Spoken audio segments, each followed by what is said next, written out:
Hey, so welcome to What's That Jam? So today is my very first video on here, and what I wanted to talk about was something special, which is this new album that I just picked up from Linkin Park, Meteora. Not the first time I got this album.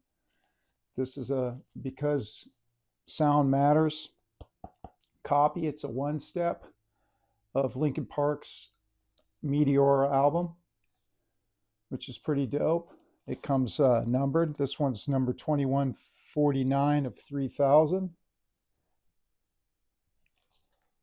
And sound quality on this thing's pretty amazing.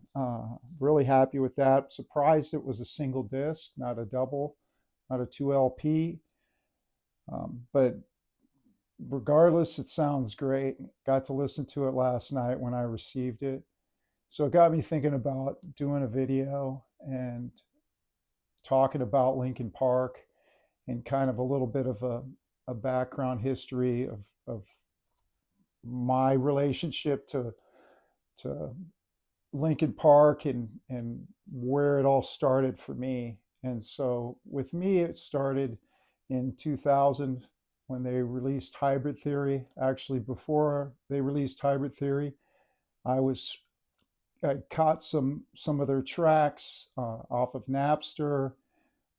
Actually heard the album before it dropped, so I was pretty pumped when that album came out, and I got tickets to see them in I believe it was January 2000, and got to see them at the Fillmore in San Francisco, which is a pretty amazing venue.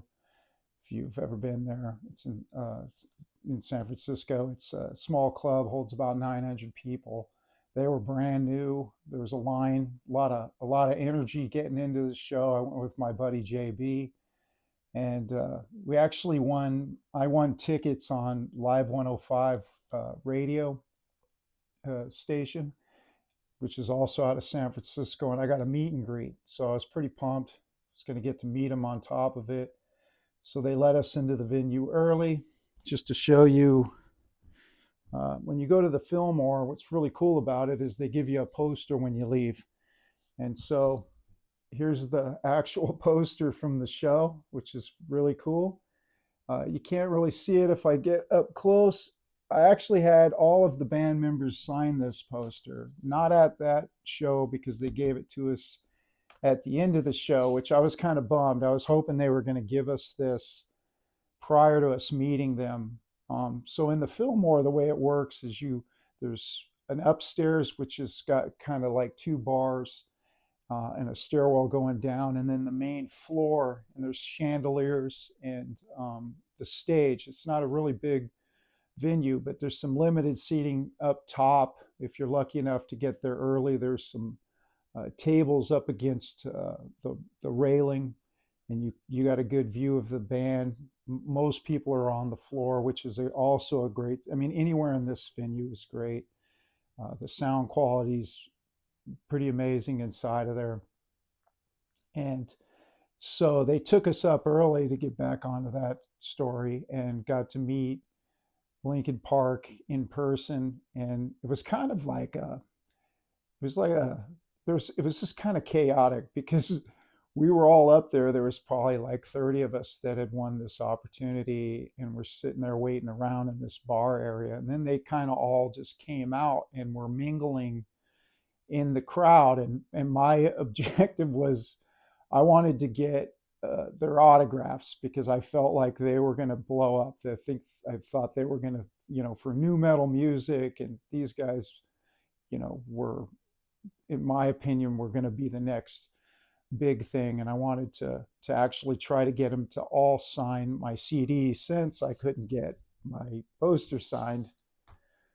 And so that's exactly what I did. So here's my actual copy with all the members signed it, uh, which is pretty cool. This is something that I cherish. And I had to go around and find each one of them and then get them to sign it. And I was with my buddy, and I was the last guy I was trying to find was Chester. And I remember at the time Mike had like blue hair.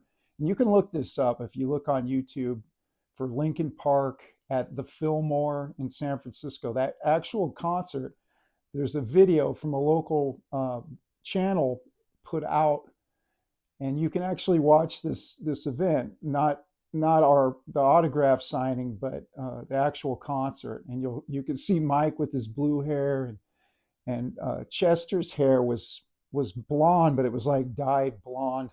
And they were brand new. They were only had been out for like 3 months. They weren't really that big. And we tracked down Chester, which was pretty cool. And he was the last guy who I got to sign this. And we actually got to chat with him. And I remember my friend was asking him.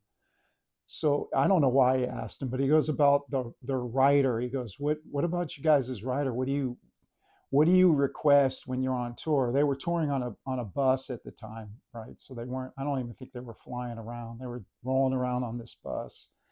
And he said the thing that I asked for, Chester said, was socks. I remember it stood out in my memory, which I thought was kind of funny. He goes, "You don't know, man." He goes, when you're going from show to show, he goes, "It's so nice to have a brand new, fresh pair of socks every time we roll into a town." And I thought that was hilarious. They were just so genuine.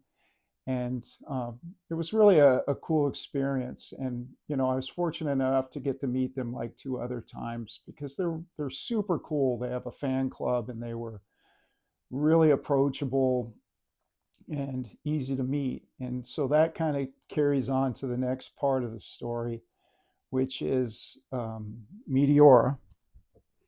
This album came out, and which was 2003.